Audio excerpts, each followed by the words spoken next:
The following is a conversation with Dan Gable from 2 years ago. I did not previously publish this conversation as part of this podcast, but as a separate thing, and as a result, it did not receive many listens. Let me be honest and say that while I usually don't care about how many listens or views something gets, in this one case, I feel like I failed one of my heroes. I feel I didn't properly introduce a truly special human being to an audience that might find him as inspiring as I did. Dan Gable is one of the greatest Olympic athletes of all time. Bigger than records and medals, to many like myself, he's a symbol of guts, spirit, mental toughness, and relentless hard work.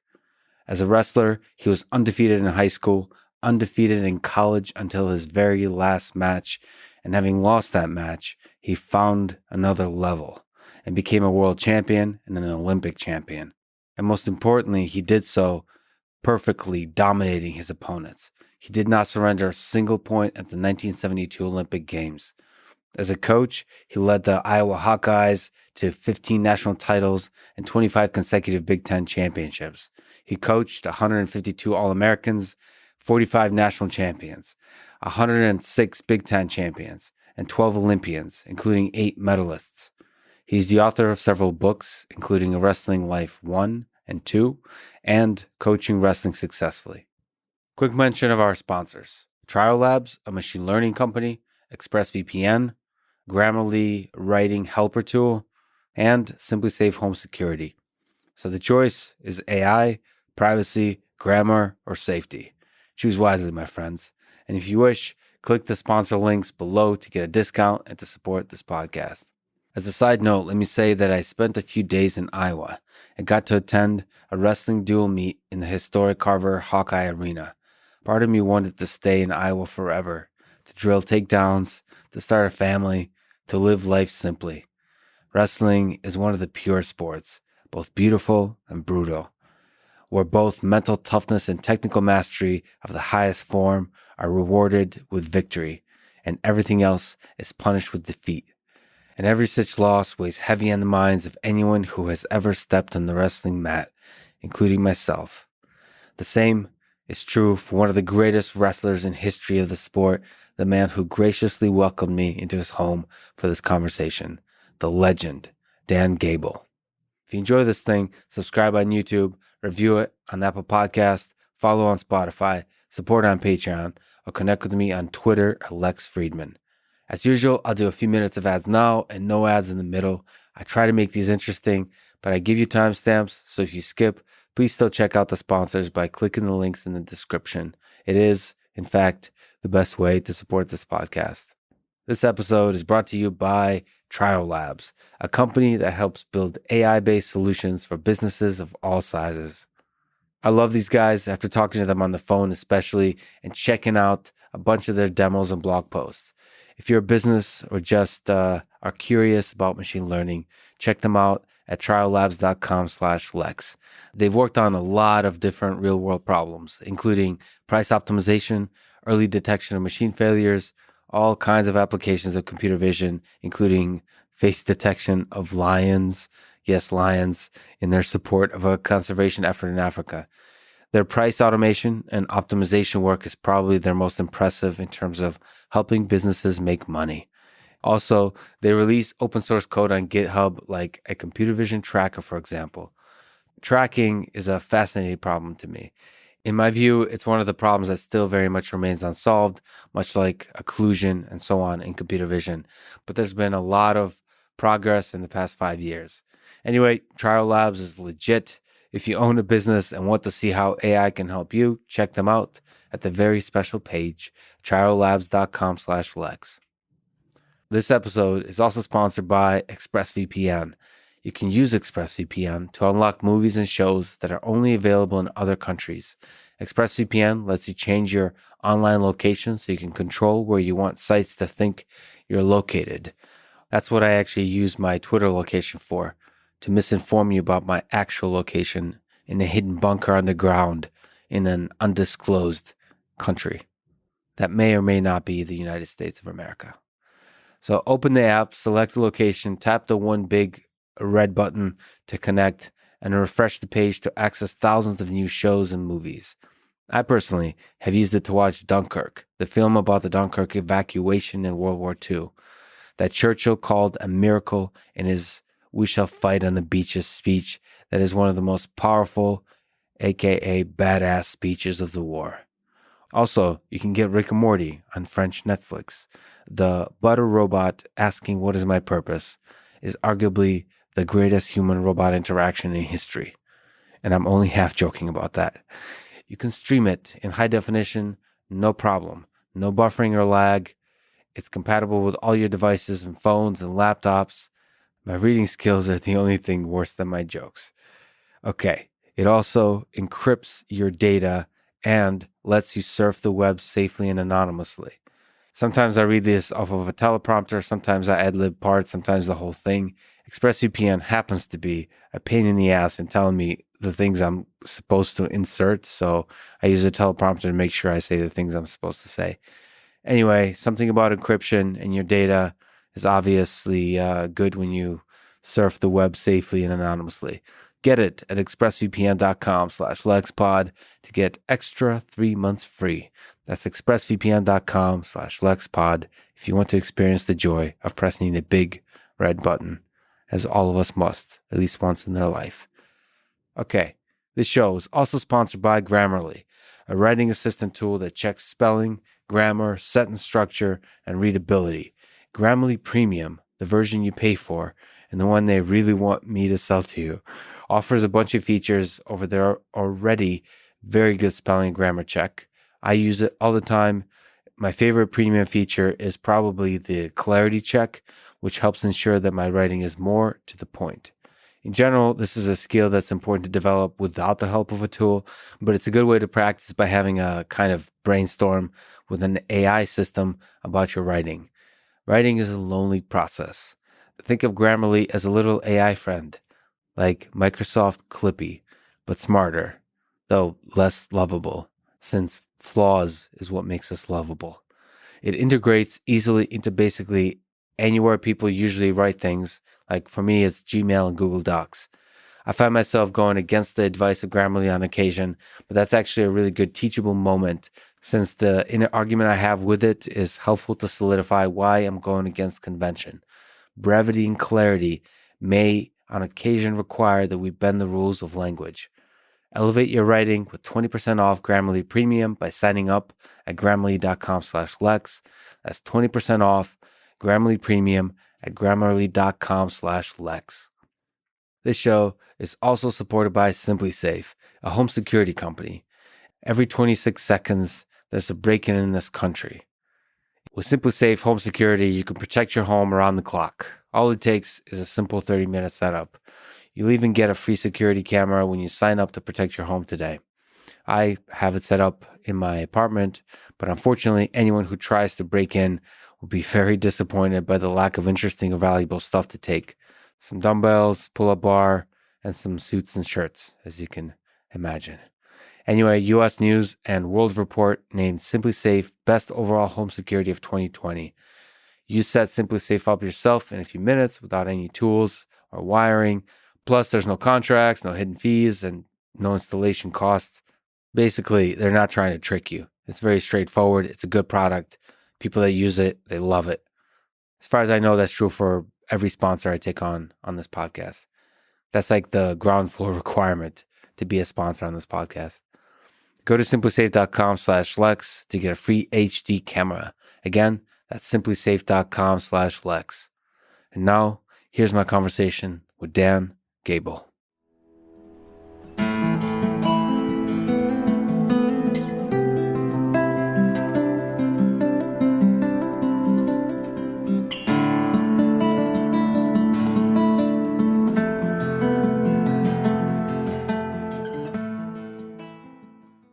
You're persistent, and I love that, because you've been trying to get me on this podcast for a long time. And until I saw you on another podcast and you said you were Russian, did I call you back? Then it was over. Because Russia, to me, is leading the world in wrestling almost every year. What's the difference between American wrestling and Russian wrestling? You showed me this painting. Well, it's MIT. It's science. It's science. And they They really study the sport. They're really good technically. They're really, really good in strategy. They don't really push like the real toughness. They don't push like conditioning. Right. And so Americans, we need what they have. Russians need what we have. And when you get two together, and for me, why I could beat the Russians is because I went their way a little bit, but I kept my toughness. But you're known for your toughness. Yeah, but I wasn't known for my art. I wasn't known for my science. So when did you become a bit of an artist? It took a loss. The Larry Owens Most loss. people thought I was already an artist just because I won 181 straight matches dominance, yeah. in 7 years. And not just winning, but, kind of punishing people. Yes. And from that point of view, yeah, I might have been pretty good, but I had a long ways to go yet.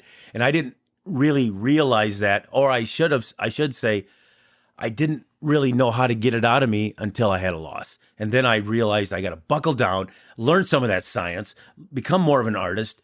How do you become an artist? So that the Russian way has this drilling technique, thousands of reps. How do you think you work on the science, the art part? You got to study the best in the world. I think Dave Schultz was our guy in America that probably showed us that being artistic, you needed that. Yeah. And he studied it. He went over there as a high schooler and wrestled in some major tournaments over there. And he saw their ways. He used that Russian science, and then he was already an American, and he saw how I trained athletes. He saw what I did in the Olympics. He saw what other people, how we held up, and he applied that as well. But I'd have to say he was more the artistic type. He was more of a Russian than an American when it came to wrestling. You've coached 45 national champions, 106 Big Ten champions, and 8 Olympic medalists, which is incredible. What is a common thread between them, and what are maybe some of the fundamental differences? I think the common thread is that they all had one of those two avenues that we talked already. Mm-hmm. And because we intertwined them. So in a Russian wrestling room, they got the same people. Most of the time in an American wrestling room, we had the same people. But when I was out recruiting, at first I recruited just attitude. Mm-hmm. But I needed more than that. I needed some genetics in that wrestling room to actually, that hard work people, they could look and see, wow, that execution, that's unbelievable. But yet I can beat that guy after the first minute. So you think the art, the technique is genetics. You're born with it. You think it's not something... I think your pop and your ability to move and timing and your quickness and your strength. The Russians, they usually picked out the people that can go into that sport. That was the old-fashioned sports school.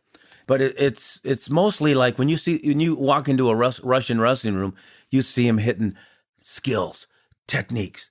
You don't see them banging against each other that much. But then when practice is over, you might not see a bunch of sprints. You might see them walk over to the ropes, and they drop down from the ceiling, and they'll jump up and climb a rope. Boom, boom, boom. And then they come down, and then they don't jump right back on. They have 3 or 4 other guys go, and then they jump back on. Whereas I probably made my guys climb them, get right back down, climb them right back again. But I also realized that I had to have a mix of that. What was the role? What was your role? I mean, those guys looked up at Dan Gable, and what was the role in helping these athletes become their best, these national champions? Well, you had to, first of all, prove that you knew what you were doing.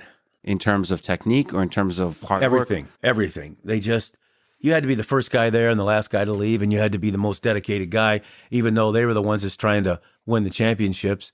You had to prove that you were going to work just as hard as they were as a coach. And what does that look like? So you can see it when you know it when you see it? Well, you're there ahead of them. Yeah. and you're there after they leave. It's that simple. I'm picking up after them, and you're analyzing them. You outwork them. You outwork them, and you outthink them. And so, use that type of strategy. And over time, when you prove it works, because some of my kids that were the best kids in the world really shouldn't have been a wrestler. I mean, they weren't very coordinated. Yeah. But they worked so hard to develop themselves. So what was your role in that process? I mean, that means pushing kids to their limit. If you're not... Yeah, but you can't push kids to their limit. And even when you push them to their limit, that's not their limit. Because their limit's above and beyond that. Right. I mean, yeah, coaches sometimes accidentally they lose kids. Yeah. Because of the heat, because of hard work and all that. And you gotta know when to back off. You got to read your athletes. And by that, I mean, you got to know them pretty well. Every once in a while, you make a little bit of a mistake, but if you don't react right on that mistake before it gets too far, then it's going to be a casualty. And I don't mean somebody dying necessarily, but maybe something that could turn them off, or maybe something that could run them away, or maybe something that, wow, that was close. I maybe shouldn't have pushed them that far. So you really have to be very educated. And it's not just what you know, it's what you know about them. And I'm not talking about the team. I'm talking about each guy on the team. Individuals, yeah. Yeah, each person on the team. And you know it how? You see it in their eyes? You know it how? Because you're the first one there and you're the last one to leave, and you set in the environment with them. You're there for in the morning for practice sometimes. You're there in the afternoon for 2 or 3 hours.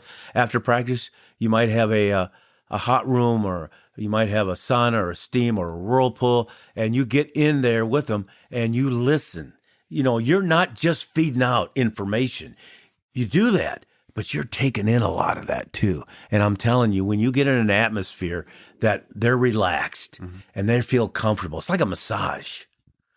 And that's after practice in one of those areas that people are around you. You learn a lot. I mean, you got a lot to learn as a coach. And when you get in that atmosphere, when all of a sudden you feel like very comfortable, words start flowing. And when those words flow, you take them in as a coach. And there's something probably going to be said that you can do and act upon that's going to help certain situations. I've saved a couple kids' lives for sure that were on the brink. Sometimes performance is at such a high level in a high level atmosphere that life and death is actually involved. And I don't mean pushing a kid to where he just dies, but I mean he might feel himself as a failure. He may go home and take his own life. Yeah, I mean, but that's part of it. You're putting so much heart, so much blood and heart and sweat, and your whole meaning of life becomes winning. So, and sometimes it's so hard to lose within that context. So if in your, I think the first wrestling life you wrote about Chad Zapato, who lost, I mean, an incredible wrestler, but lost in 3 finals in the nationals, and has this tattoo of a hawk clawing out the human heart. Yeah. So is there any lessons from the incredible wrestling he's done, but also the incredible suffering that he went through on himself? Yeah. Again, you like that word suffering, which is okay. Okay. But no. Keep it, because it fits right in where I want. Yeah. I have to turn that suffering around to where he makes and feels good about himself, or better. Doesn't have to feel perfect. Yeah. Because he did lose. Yeah. And so, but you have to actually get him to realize that, he's still unique. Compared to the walk of the earth, he was unbelievably unique. Right at the top, just a little bit short of. But because it was, he felt the suffering, you now have to go about and change that and put it into goodwill some way. And because you really have a lot of goodwill, you can do a lot of goodwill. Yeah. And so, and it's not easy. It took him probably years of tattooing, years of covering the tattoos. And, he told me he moved to California. I go, why are you moving to California? Because he was here for a couple of years after his wrestling was done, because he had a good job around here and he was I thought he was doing a good job, but he said I had to escape. Yeah, it's the same as the A covering up wrestling tattoo. I had a wrestling terminology. I have to get. And I hate to say this. I hate to say this. I go, where are you going? He said, I'm going to go to California. And I go, is there any reason why you're going to California? He says, that's where everybody goes to hide.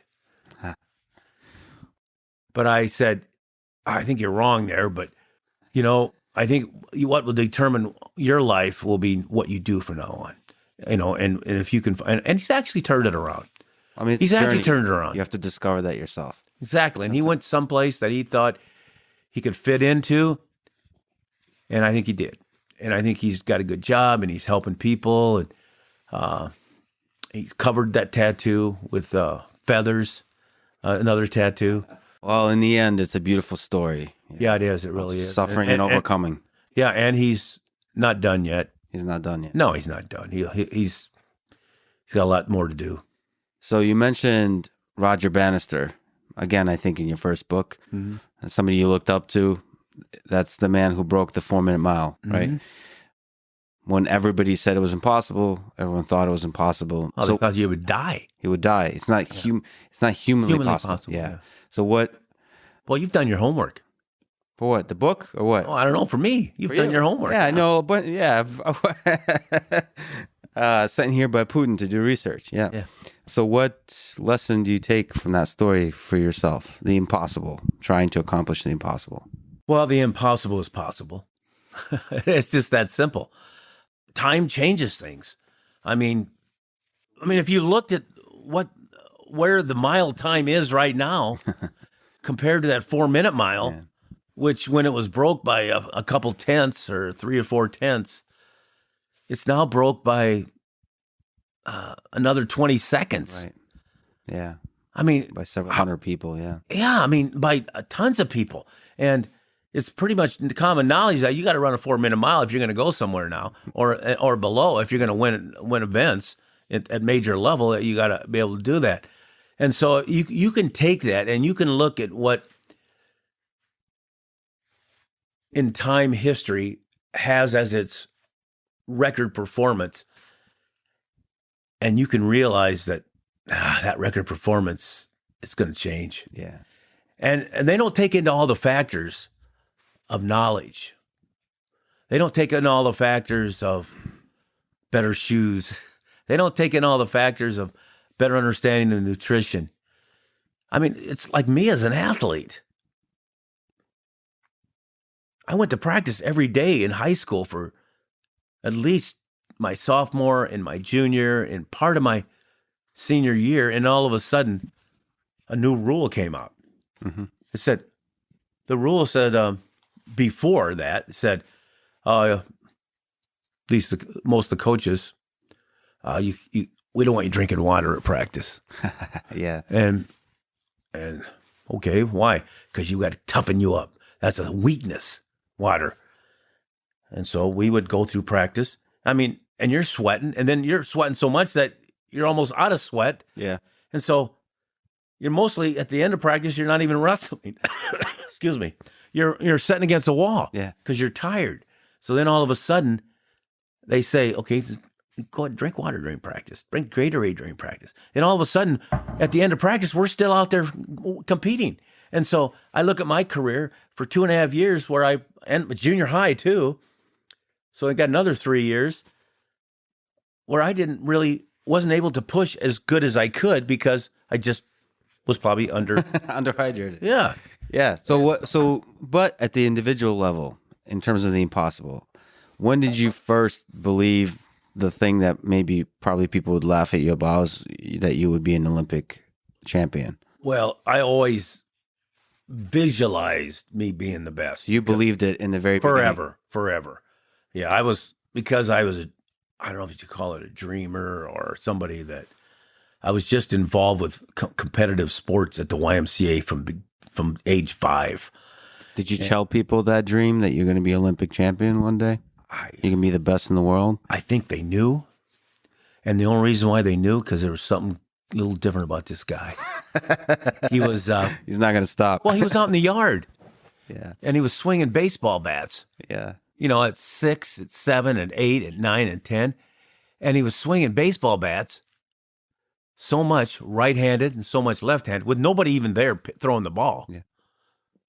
That all of a sudden when they walked by, all of a sudden the grass was down to dirt on both sides. Yeah. So it's like they saw me out in the yard playing by myself sports, or or you get the neighborhood kids and you play a lot. But if they weren't there, if you walked in my front room, I was hiking a ball like I was the quarterback, and I was running through the furniture, that type of stuff. So, who saw this guy mostly was probably the parents. Yeah. And the coaches at the YMCA level, the junior high level, they saw this guy come first and end up last. But I wasn't that great. I wasn't the fastest guy at that time. And I wasn't the strongest guy. Actually, before I went to the Olympics, when they tested me, they tested everybody. And I probably came back with one of the highest scores. But it was not like the highest person on this and that. I was all high across the board, straight across the board, high on every one of them. But there was always people that were higher than me. Genetics. But then they would go down.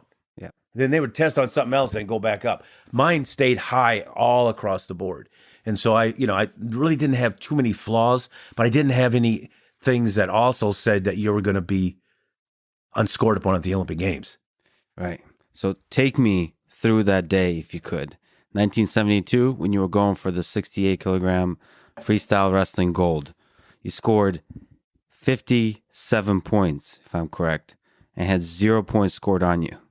57-0. So maybe take me through almost the details. What was your routine? What was your process? What was going through your mind, your thoughts of that day? Yeah, first of all, it was quite a day because we weighed in every day at that time. In the morning. We weighed in 2 hours before the start of the competition. Mm-hmm. And so that didn't mean that you weighed in 2 hours before you wrestled because you didn't know whether you're going to wrestle right away or later on.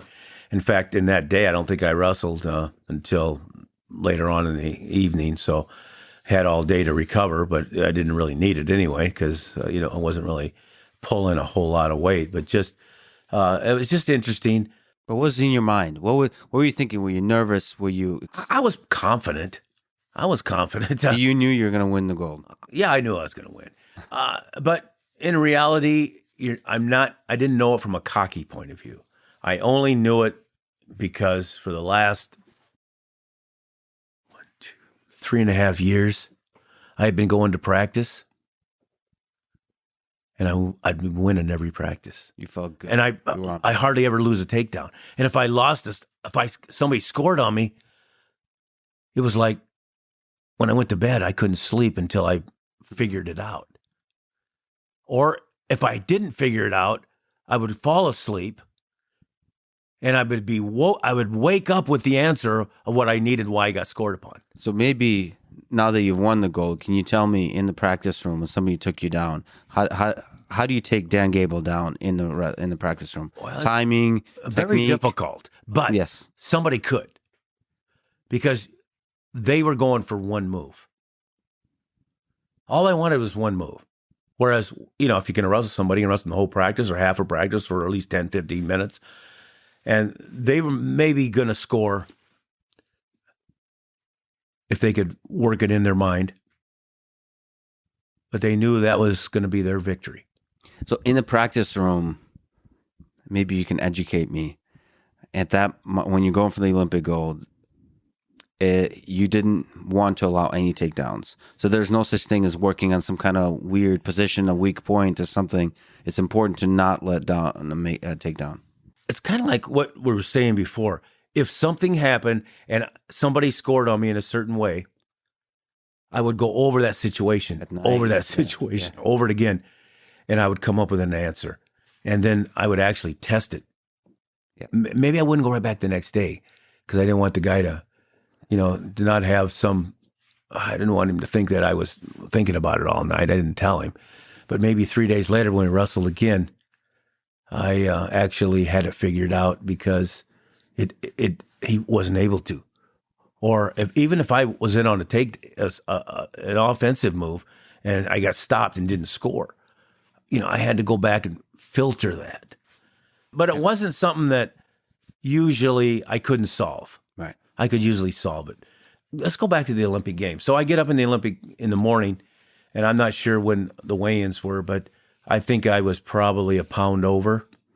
And that's about a half a kilo. 1.1 pounds is a kilo because we went in kilograms. So what do you do with that pound? You aren't off, or no? I just went over to they had a sauna there, and I got in the sauna. And the funny thing was, the morning of the finals, there was another athlete in the sauna, and it American was, or no, it was a European. I don't remember where she was from. Not a Russian. Well, you know what? I kind of think it was a plot because it was a girl. Interesting. And she didn't have her top on. Oh, wow.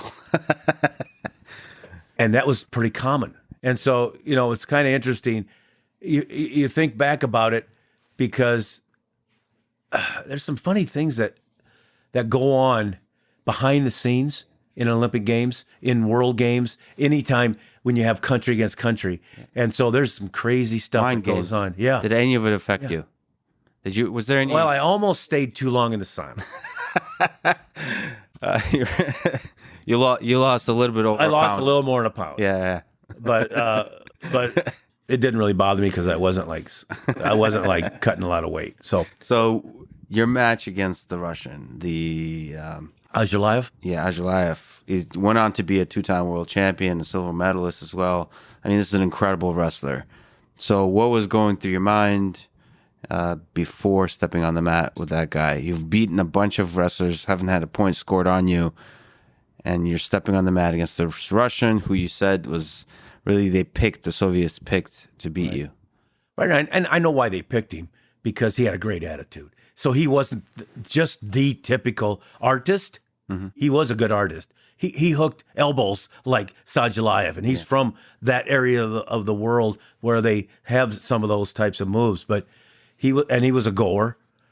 But by cutting him down a weight, he lost some of that go. And I don't know if you got to. That's a process you got to go about scientifically. Yeah, And so if you don't do it as an American, it can really hurt your performance. If you don't do it as a Russian, it can hurt your performance. And they already didn't really do that a lot, where you usually wrestled a weight where it was more like your weight. Yeah. And so by cutting him down, it maybe slowed his belief down a little bit. So you saw it in him. The spirit was a little bit gone when you were facing him. Yeah, but then he came back and he won, rest of the matches, and he was in the round robin, and he was able to go to the finals. But he had lost another match, actually, in the round robin against the Japanese. So I think I had already gained enough of artistic being able to finish a match once I lost my match in college. For the last 2 years, I took on some of that artistic work, and I think that he was already hoping to win, but he was hoping to win by a long ways because he had to pin me or beat me by 8 points to be able to win the gold. And, that wasn't going to happen. I mean, the chances of pin is pretty good. Is it hard to pin Dan Gable versus take down? Like, have you taken risks where you could pay for them? I can't remember too many that I took that would actually put me in a danger position. I've taken risks, but the risks were so scientifically, technically correct that I wouldn't land in that danger zone. It's like if I'm going to lock up and throw you, I'm not going to throw you to my own back and roll you through. I'm going to turn in the air. So you were scientific about it. Yeah, exactly. I learned the hard way. Early on, there was moves from collegiate wrestling that you did that exposed your shoulders, which it cost me in some early freestyle matches against great wrestlers. But I would go back to my collegiate escaping type moves to where I hit a Granby roll where you expose your shoulders and you lose 2 points every time. But you learn that that's not the system. But if you hadn't wrestled much, you would get exposed under maybe a desperate situation. You would hit it. So you won the gold. How did it feel? I think the question would be, how would it feel if you lost the gold? For me, because I already went through that once. Not at that highest level, but the National Collegiate Championship level, my senior year. The Larry Owings loss. Larry Owings, yeah. And that didn't sit well. Were you afraid of that happening again at the Olympic level? Was that even No, a I really thought? wasn't. But it was why I changed my philosophy of training and added to the scientific artist type. And if I had won that match, even though I wouldn't have felt good about it, even if I squeaked it out, I wasn't feeling good about that match. It would have affected me a little bit. But if I'd have won it, I would have got over it. I mean, I'm not over it now. Yeah. I mean, I don't know why I was doing this kind of stuff right before my match. Yes. By that, I mean this kind of stuff, Yeah, talking, interviews, Oh, yeah, journalists. Yeah, and I really wasn't a good talker then. I mean, me and you are talking pretty good right now, except for I got a little cold, but I don't think I could say 2 words hardly then. And they took takes. Wide World of Sports said, hey, we want you to be the introduction for our next week's show. Yeah. So just say, hey, I'm Dan Gable. Come watch me as I finish my career undefeated, 182-0. That's what they want me to say. Everybody assumed you'd be undefeated. And I said it. I had to take it 22 times. And in the last 2 or 3 times, they wrote it out. And I read it, and it wasn't like I just said it. Yeah. I was reading it like, hi, I'm Dan Gable. Come on. You know, that type of stuff. Yeah. So and he finally just closed the book and said, hey, that's good enough. But I turned, and it was my time to wrestle. Yeah. And so, you know, you just, you learn that, and for me, it was great coaching experience because that's what I turned into be. You know, I coached for longer than I wrestled. Yes. And I put out a lot of champions, but you learn through mistakes that even in your own career that you had made. You know, it's an ever learning process. It's an ever learning process. Have you ever been afraid on the mat? Does fear have any role, do you think, for a wrestler? Or it must be outside? Well, I'm sure fear is out there. And I'm sure that was to my advantage almost every time. I'm sure in my Olympic finals, Azruliev, he had these doubts. He probably had these doubts. And that gives me the edge. And I don't know if I really ever had fear. But obviously there was points and times where I didn't perform as well. Not many, but a few. And if I look back at it, I don't think it was that American, you know, raw stuff. I think it was probably the fear of not being an artist as much. You know, maybe this guy might be better than me scientifically. And, you know, you're a scientist. I think that got to me more than anything else. I said early on that I want to eliminate ever having to worry about getting tired in a match. Mm-hmm. So I kind of eliminated that. So I got rid of that point. And I do think that in wrestling, that is one of the fears that a lot of wrestlers have. Actually, how they feel during the match, and are they going to get tired, and is it going to affect my performance? And as a coach, that really was one of the things I tried to eliminate on all my athletes.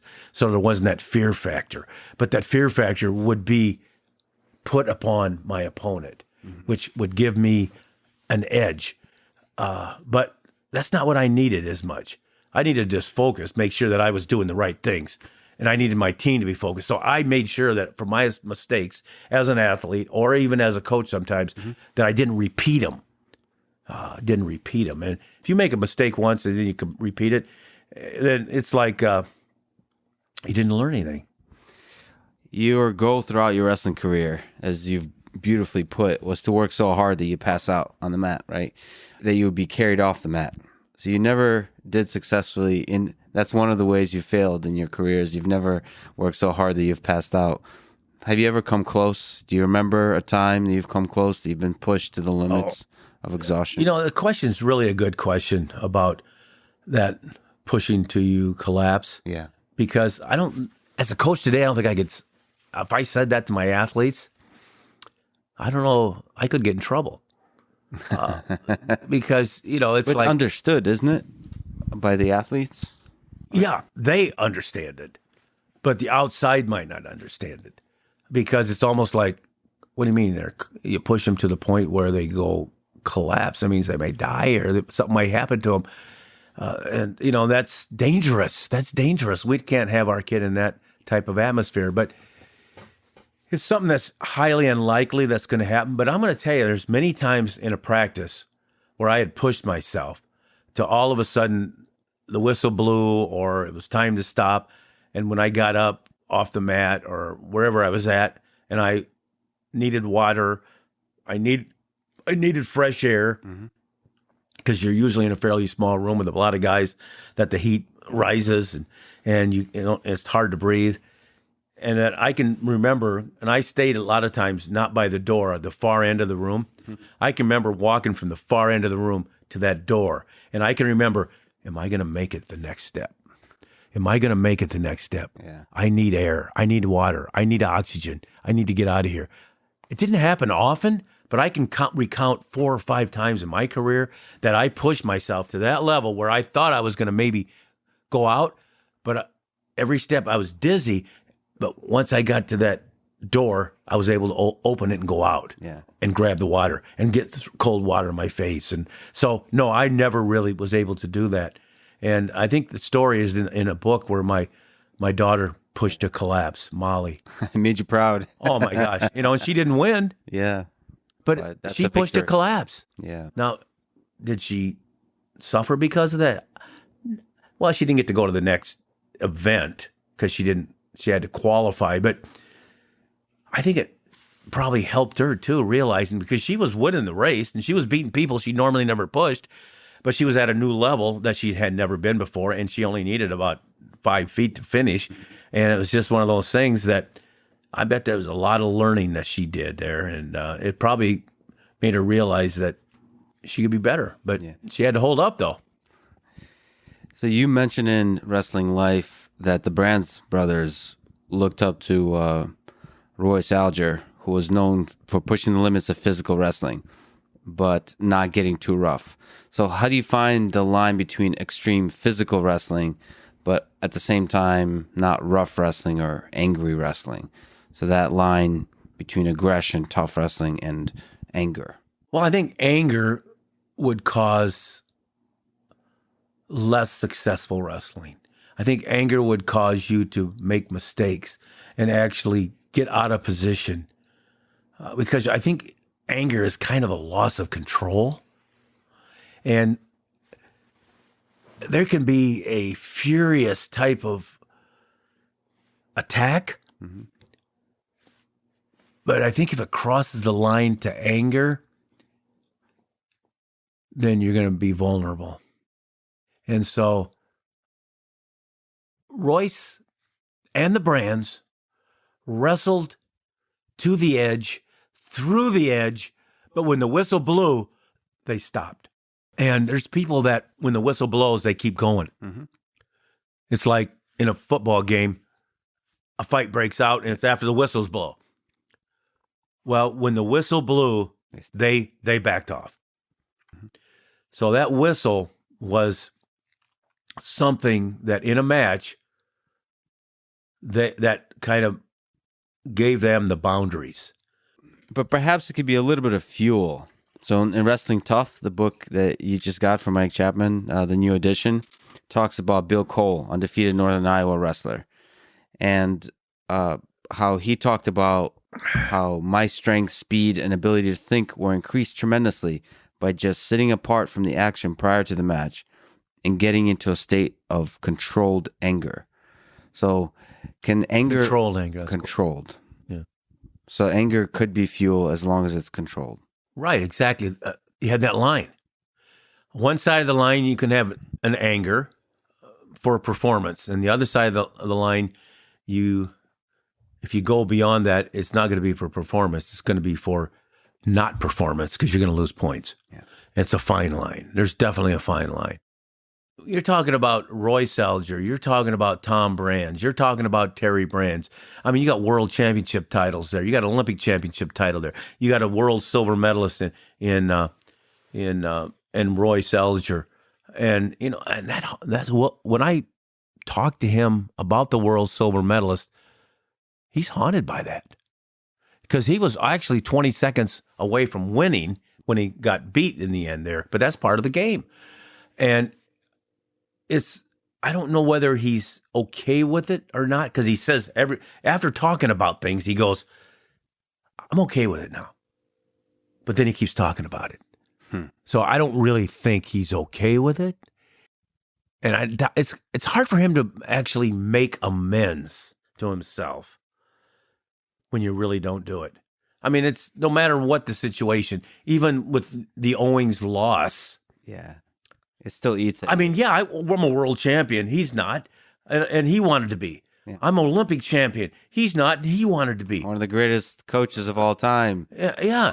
And so, so he, it's like, why do I keep going back to it? Because you don't get over those things. So Royce really keeps going back to it, even though he says he's fine. But then he realizes he's really not fine, because that's just the nature of the game. And that's why he was able to win national titles and make world teams and stuff like that. Even what's interesting about him, he's analyzed all the people that he's wrestled, and a lot of them have won world and Olympic championships, and he's beaten every one of them at one time or another, and he didn't get to that world championship gold or Olympic gold. And that he says it because they did it. So he's showing people that I've beaten those guys. Yeah. But apparently he didn't beat him at the right time. And so it still haunts him. You don't get away from that stuff. No. I mean, it's just like anything in life that's really high. I mean, it doesn't have to be athletics. I mean, you think I'm ever going to get over the murder of my sister? Yeah. And you might not even know that. Let me pause for a second, please. You've talked about it. You've written about it. So I hope it's okay for me to say that your sister, your older sister, on May 31st, 1964, was raped and murdered by a local boy. So the echoes of pain and anger from that tragic day, do they ripple through your life still? Through your wrestling, through your coaching, through the way when you wake up in the morning? What is that like? It can be very emotional to me under certain circumstances. And it can be the mood I'm in. Right. It can be maybe if I've had a Mountain Dew or maybe if I've had a Gable beer. Yeah. Yeah. Or maybe if you turn the country music up a little bit loud. Emotions come out, and everybody has them in their life. It just so happens, what brings it out. And hopefully it's nothing that you do to the extreme to where it brings it out. For me, it's not extreme. I don't have to have any of that, really. I can get emotional. How did that change you as a man? What it did was realize that I was already pretty well developed, because I was only a sophomore, 15 years old in high school. And I had parents that weren't making it. And my parents are a lot older than me.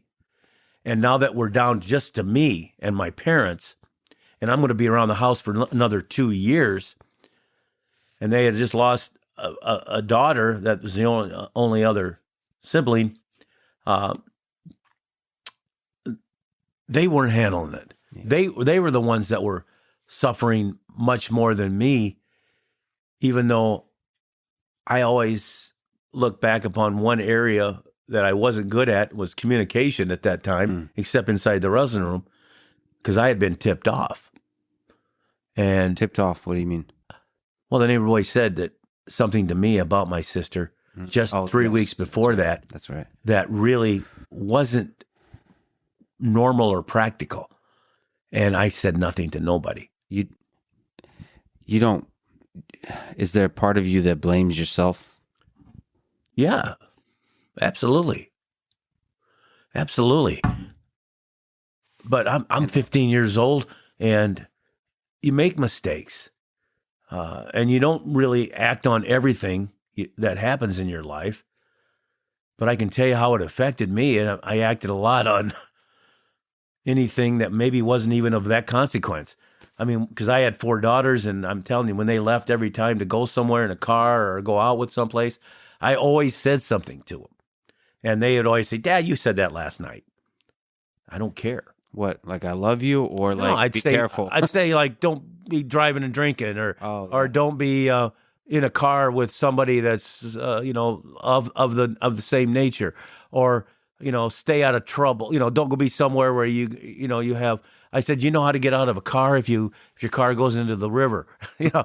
I just I'm always thinking ahead a little bit, just in case if something did happen. And it goes back to that. It goes back to that walk to school with that young man. Right. That when he was talking to me, and I took it and I kept it inside me. And once I found out she had been murdered, it took me maybe 25 to 30 minutes, and I told my dad, I think I know who killed her. And he looked at me, and he slapped me actually. He pushed me against the car. He didn't slap me. He pushed me against the car. My mom slaps me. She was the one that slapped me around a little bit. But my dad, he pushed me against the car. He goes, what do you mean you might know something about this? I said, Dad, I don't for sure, and I was probably all crying, and I doubt if I was crying yet. I've probably cried a lot of tears since, but I just said, hey, I was walking to school with this neighbor, and I never had walked to school with him before. And he was kind of a troubled kid. And he said something about Diane, and it wasn't good. But I didn't. He goes, why didn't you say something?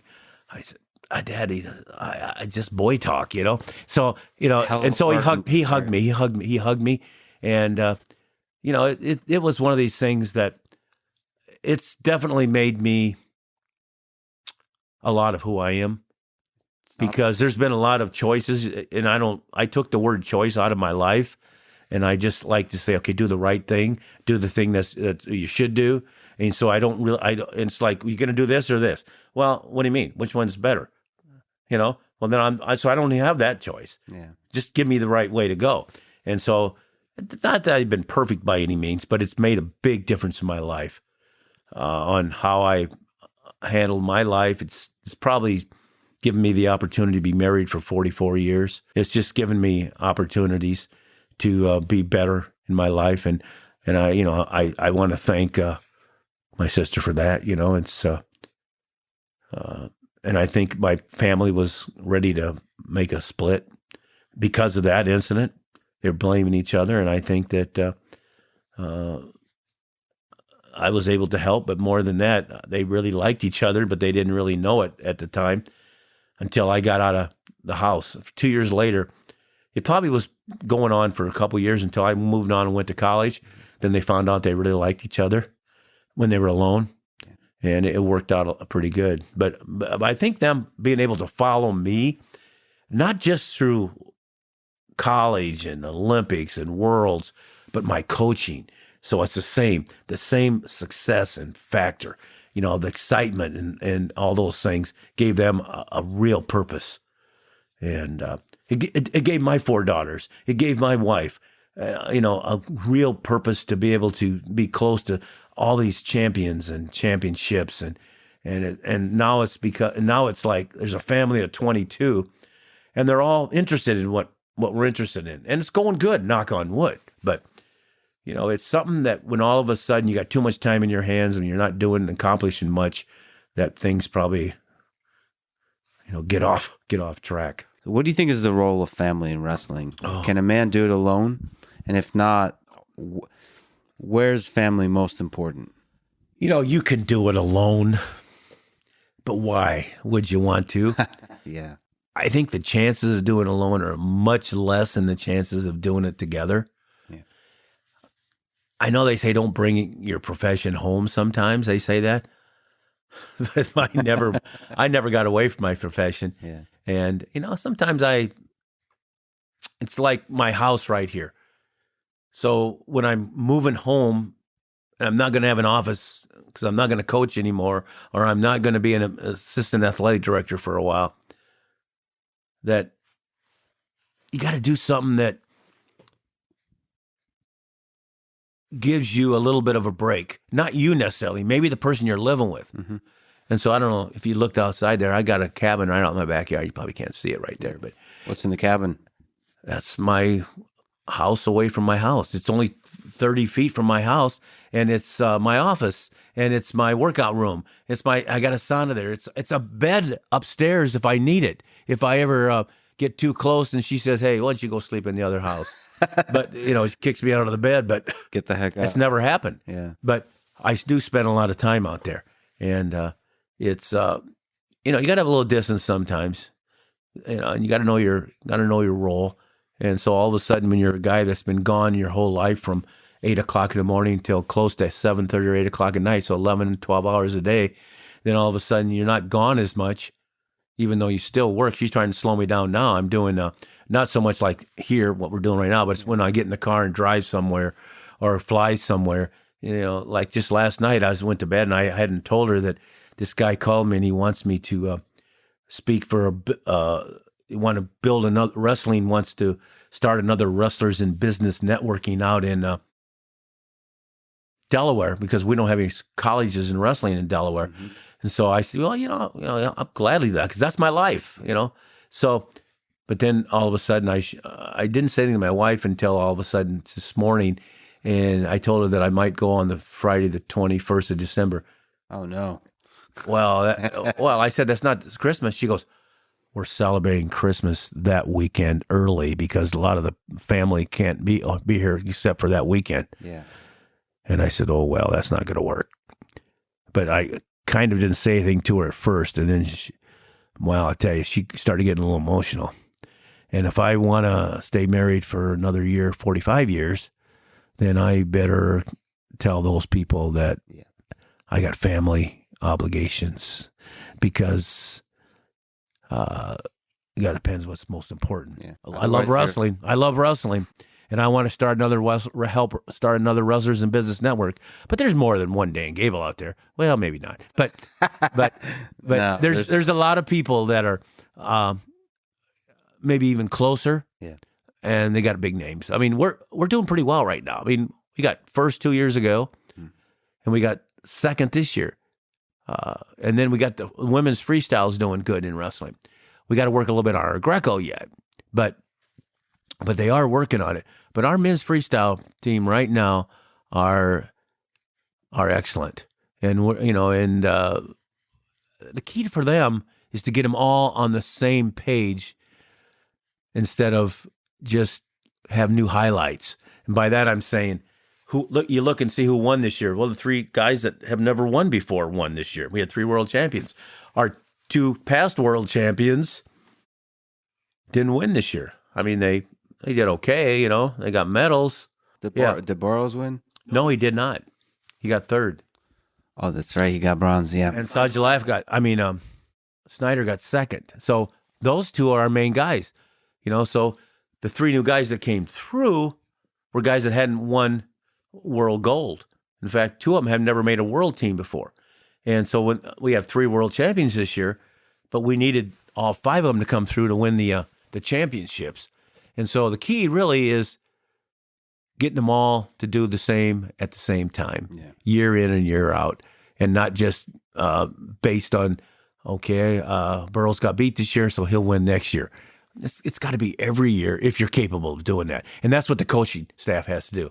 It's kind of funny that I do have a lot of influence actually on the coaching staffs right now at the USA level, because the women's freestyle guy is Terry Steiner, and he wrestled for me and was a national champion. He's got a twin brother that's at Fresno State. And then Billy Zadig is the freestyle coach, and he wrestled for the Hawkeyes back in the early days, and he was the national champion. So we got a lot of former Gable influence on there, but You it's got deep roots in there. In 2013, the International Olympic Committee, IOC, voted wrestling out of the Olympics. So a lot of folks know about this, the absurdity of it, and so on. But in a big picture, you can step back now, it's 5 years later. What did you learn from that experience? Well, first of all, did it surprise me? Yeah. But did it really surprise me? No. You got to have people running the organization that are top notch. If you take anything for granted and you're not the person of authority, somebody can kick you out. Mm-hmm.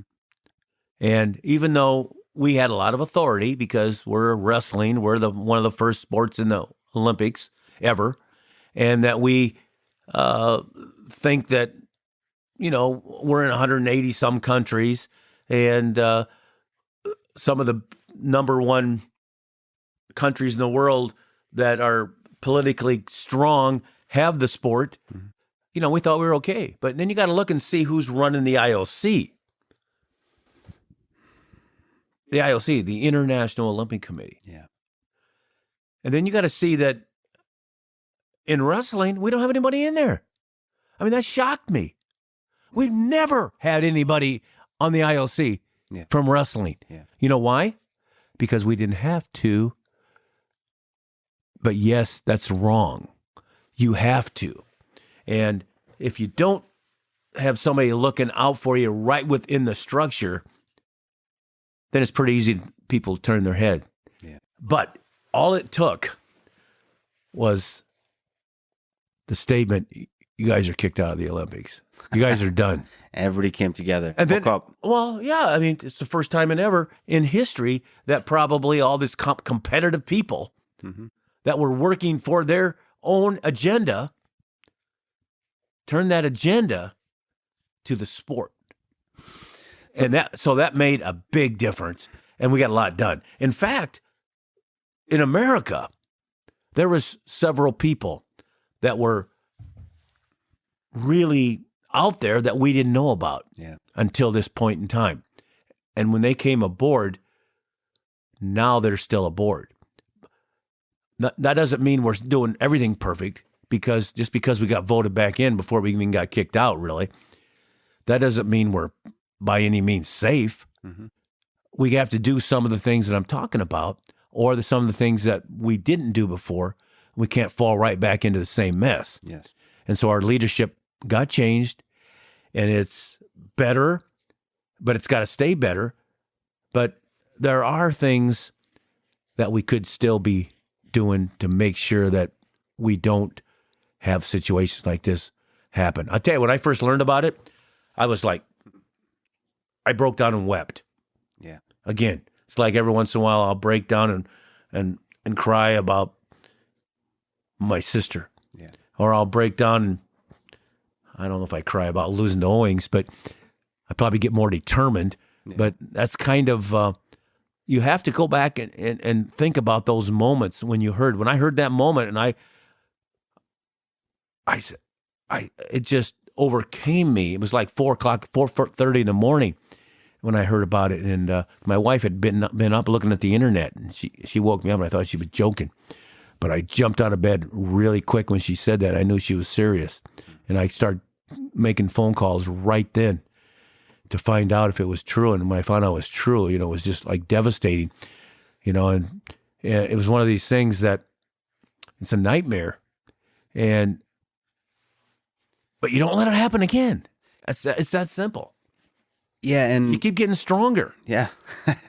And if people haven't read, they should read The Loss of Dan Gable by Ray Thompson, the ESPN article that kind of, in this very beautiful, poetic way, ties together all the losses of Dan Gable, the losing your sister, losing to Larry Owings, losing wrestling from the Olympics, all of these tragedies of various forms.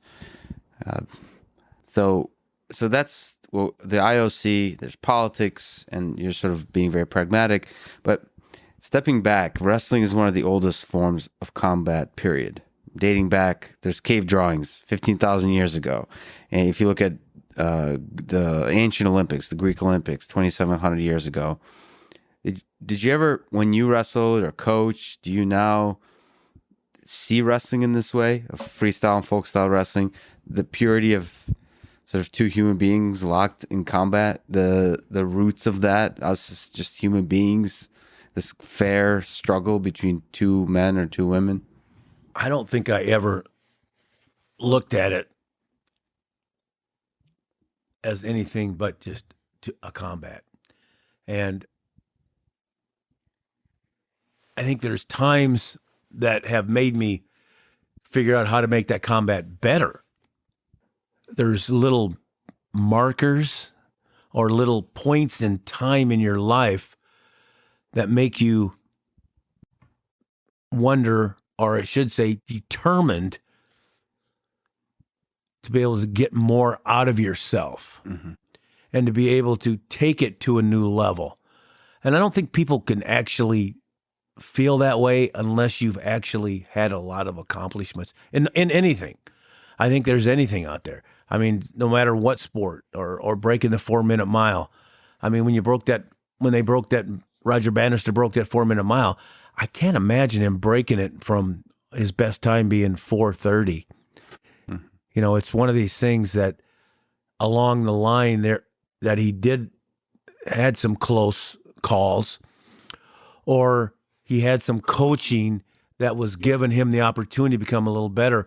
But I think because he was doing well and being very successful, that the opportunity came. And so for me, it's like the same thing. I had so much success and so many practices that went well and so much goodness out of this sport that it gave me the opportunity to really look more finite and look more how I can even make it better. And so it's like, if you look at my library upstairs, I got a library upstairs, and there's a lot of books up there from the family. But if you look at the Gable books up there, I got a lot of Russian technique books. I can't read the book, but I can see the diagrams, and I can see the figures. They don't really show it in pictures. They do it in drawings. And so it was like when I was trying to beat the best, that is labeled the best because they win the world championships every year since they've been just about involved. And I don't think they got started involved until like the 50s. But you know, it's something, you know, you study the best who's out there, but then you don't focus so much on the best that you can't beat the best. You learn from them, but there's something that they don't have that you can have. Toughness to technique to the art to the science. Yeah, all that stuff. And that's why even talking to you, when you're sitting over there and you love MIT and you're bragging about it over Harvard, you know, it's because it's true in your eyes, and that's great, and it might be, but it's the same type of thing that you know, there's something that you're probably stealing from Harvard. Yeah, but you won't give them credit.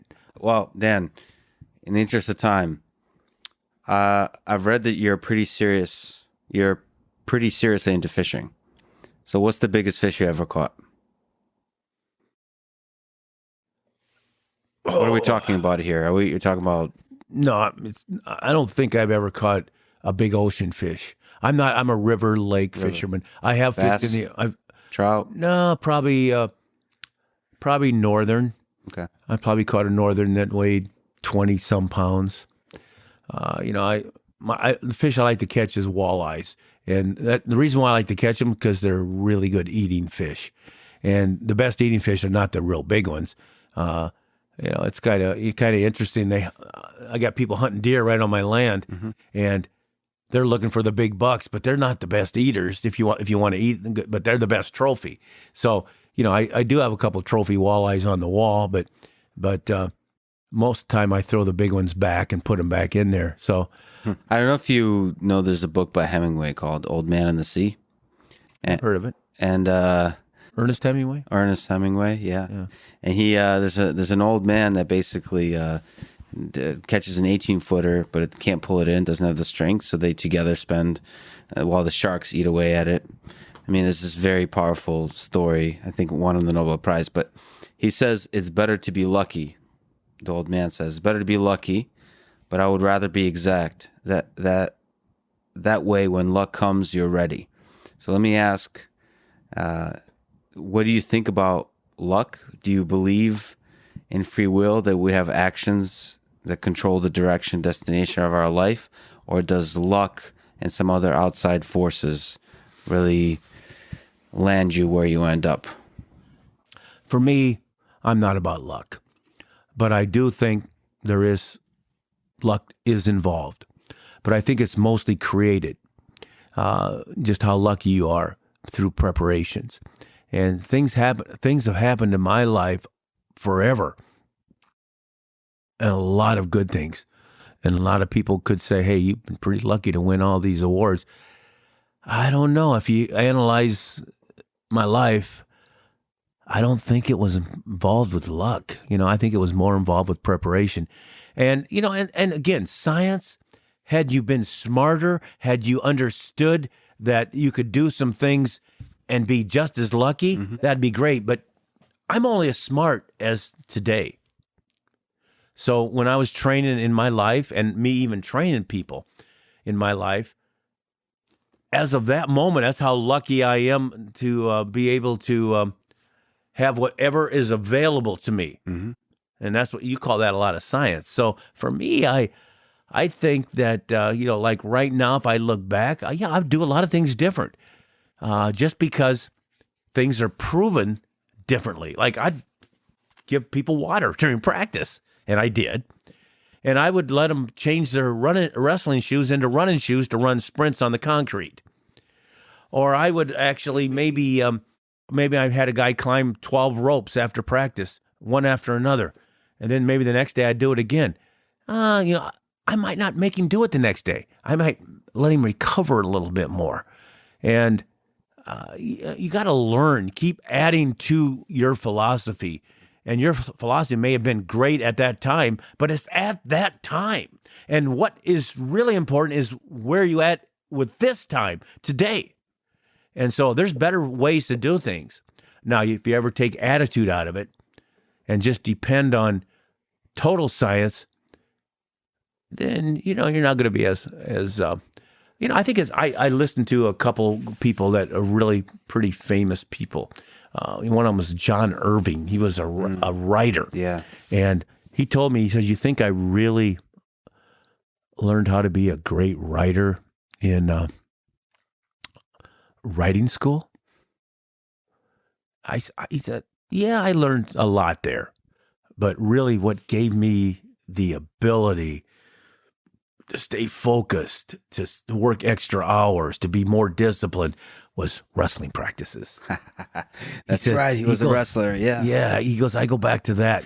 That's what gave me that chance, and there's a guy in Iowa that, guy named Norman Borlaug. He invented a process to feed the underprivileged countries of the world. And he was a wrestler, and he said the same thing, and he worked extremely hard. And he said, I give a lot of credit to the sport of wrestling. And even though I'm known for this, and I got a statue in Washington, D.C. because I saved 1 billion lives plus, I'm going to give wrestling a lot of credit. So, I think some of these MMA stars and some of these guys that maybe weren't wrestlers, that had to had to fight wrestling guys and stuff, missed a little bit there. But I think the ones that did have wrestling probably have a really good chance and can adapt to the other ones. But, I think every martial art or every activity is good, and you probably can't skip any. But I don't think they're ever going to overlook and say that wrestling's not valuable, because it is However, that doesn't mean you're going to make it. You still got to take the values and apply it whatever area you're going to be in. And some people forget that. Some people can't get over the highness of getting your arm raised in a wrestling match. And you know what? What's even greater than me getting my arm raised is that if I'm a coach or if I belong with you, that you get your arm raised. Yeah. And even if you don't get your arm raised, it's what you walk away with and how you learn to handle that as well. Because there's going to be some losses, but you don't want many. Because you don't want to get used to losing. I can tell you that. So it's the hunger for the win. It's the brotherhood, the sisterhood of the wrestling room. And it's hard work and science that's going to beat luck at the end of the day. Absolutely. That luck, I like luck, but I think it's created by the opportunity that You make your luck. You make your luck, yeah. Dan, it was a huge honor. Thank you for welcoming me into your home and for having this conversation. Yeah, no problem. Good man. Thanks for listening to this conversation with Dan Gable, and thank you to our sponsors, Trial Labs, a machine learning company, ExpressVPN, Grammarly Writing Helper Tool, and SimpliSafe Home Security. So the choice is artificial intelligence, privacy, grammar, or safety. Choose wisely, my friends. And if you wish, click the sponsor links below to get a discount and to support this podcast. And now, let me leave you with some words from Dan Gable. The first period is won by the best technician. The second period is won by the kid in the best shape. And the third period is won by the kid with the biggest heart. Thank you for listening and hope to see you next time.